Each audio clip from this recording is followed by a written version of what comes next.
Sam from Road Trail Run here on the snowy, fairly cool New Hampshire coast. We had a little snowstorm. Waves are up, there's some surfers, but what I want to talk to you about is some very surprising feelings here about the Saucony Xodus 10 on my first run. Instead of running left to get to some moderate trails, I decided to go right after the first 500 or 600 meters because of what I was feeling and stick to the road. So here's what I'm feeling. A tremendous amount of soft bounce here with a lot of stability. Great decoupling. They really run smoothly on the road. This is going to be quite a shoe. Now, it drops 2.3 ounces from the last Xodus to 11.75 ounces, 332 grams. So it doesn't really weigh much more than some kind of heavier duty road trainers.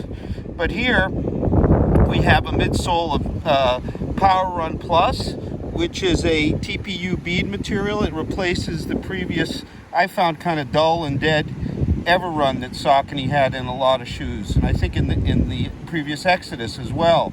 And then the tacky Power Track outsole is relatively soft. I don't know how long it'll last on the road. It should last fine, but it grips on the snow just beautifully, and our other testers and me will be, of course, on real trails. But it provides a really good match to the bouncy midsole and some stability. So it's a superb outsole. It's a superb road outsole. No slappiness whatsoever here.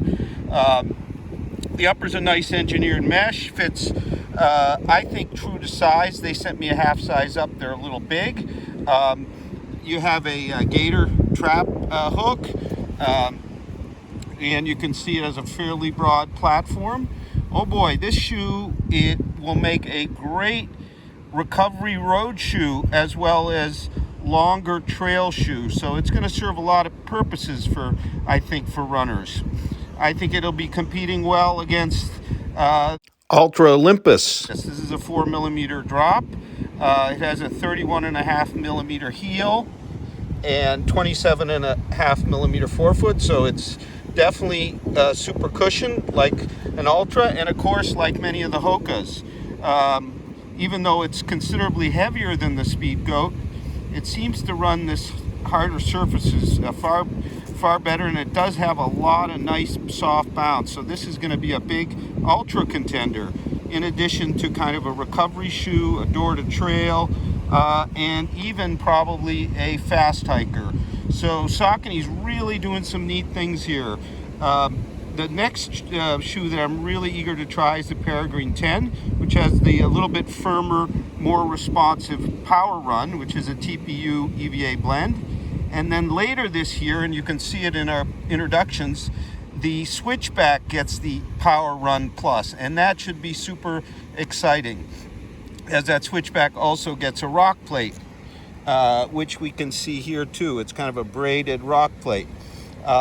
So we're going to have a lot more in our full multi-tester review. We got folks all over testing it, but I wanted to give you my first impressions. Big surprise on the road, and the grip here in the snow on these sidewalks.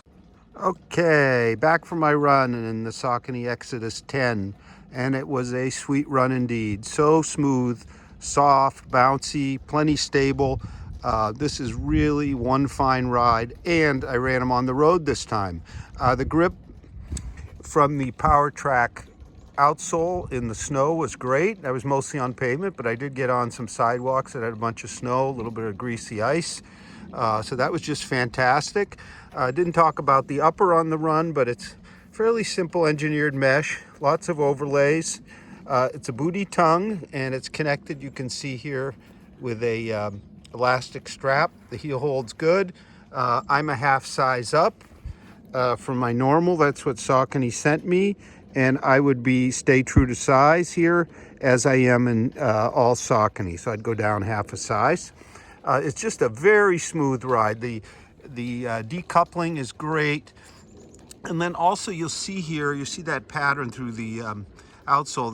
That's actually a rock plate. That's actually kind of a woven woven material. So it almost, if you look at it closely, almost looks like plastic cords that are woven together. So provides a nice, we'll see how much rock protection, but it should be very good. The Peregrine also has it. The Switchback 2 will have it. But it also makes the shoe, more than decently flexible. Not super flexible, but it's a long flex because of that plate. They just really moved along super smoothly. So we got to get it on the trails, but I'm going to say for road work, long road work, despite its weight, which is dramatically lower by 2.3 ounces or 65 grams, it goes all the way down to 11.7 ounces or 332 grams, which isn't bad for such a substantial stack shoe with the outsole.